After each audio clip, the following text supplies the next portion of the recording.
నమస్తే అన్న. నమస్తే. మీ పేరు? బ్రహ్మాజం. ఎక్కడుంటారన్న? బోరబండ. గోరుబండలో. ఏం ఎస్పీఆర్ఎస్. చేస్తుంటారు? షూటింగ్లో చేస్తాం. ఓకే. అన్న ఇప్పుడు జరిగే రాబోయే ఉప ఎన్నికల్లో ఆంధ్రప్రదేశ్ నియోజకవర్గంలో ఎవరొచ్చే అవకాశం ఉందండి? ఏ సి పార్టీ నుంచి వస్తారు? సిఎన్ రెడ్డి అన్న వచ్చేస్తాడు. ఏ పార్టీ నుంచి వస్తారు? కాంగ్రెస్ పార్టీ నుంచి. కాంగ్రెస్ పార్టీ. ఎందుకన్నా అంత? ఆయన ప్రజల దగ్గర ఎప్పుడు ప్రజల మనిషి కాబట్టి ఎప్పుడు ప్రజల మధ్యలోనే ఉంటాడు ఆయన. ఓకే. ఏ ఆపద ఉన్నా ఏదున్నా కూడా అన్న ముందు ఉంటాడు, ముందడుగు వేస్తుంటాడు కాబట్టి అన్న గెలిచే అవకాశాలు ఉన్నాయని చెప్తున్నా. 200% చెప్తున్నా. ఇప్పుడు రేవంత్ రెడ్డి గారు చెప్పిన సంక్షేమ పథకాలు సన్నబియ్యం వస్తున్నాయి. వస్తున్నాయమ్మ. ఎలా ఉన్నాయి అన్న? మంచిగానే ఉంది. తింటున్నారా లేదా? తింటున్నాం. మేము తింటున్నాం, మా అన్న వాళ్ళు తింటున్నాం, మా అమ్మ వాళ్ళందరం అదే తింటున్నాం.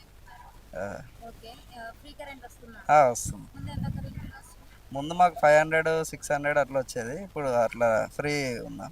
ఓకే. సబ్సిడీ గ్యాస్ వస్తుందా? అది వస్తుంది. వస్తుంది. ఓకే. మహిళలకి ఫ్రీ బస్ పెట్టారు కదా, ఎలా అనిపిస్తుంది? బాగానే ఉంది మేడం. మా అమ్మ వాళ్ళందరూ ఫ్రీగా వెళ్తారు పనికి. ఇదివరకేమో 1000 రూపాయలు 2000 అయ్యేది. ఇప్పుడు ఫ్రీగా వెళ్తున్నారు, ఫ్రీగా వస్తారు. ఎలా అనిపిస్తుంది? మంచిగా ఉంది. ఓకే. మళ్ళీ కూడా రేవంత్ రెడ్డి గారే కావాలంటారు. అవును మేడం. ఎందుకు? ఎందుకంటే మేము చిన్నప్పటి నుంచి వాళ్ళ పార్టీలోనే ఉన్నాం, మా డాడీ వాళ్ళు కూడా అదే పార్టీలో ఉన్నారు కాబట్టి. ఓకే. మరి బీఆర్ఎస్ సంగతి అన్న ఏం చెప్తారు? బీఆర్ఎస్ గురించి మనం ఏం చెప్తామో, మా ఫ్యామిలీ మొత్తం దీంట్లోనే ఉన్నాం. ఇది ఈ పార్టీకే పనిచేస్తాం మేము ఇప్పుడే.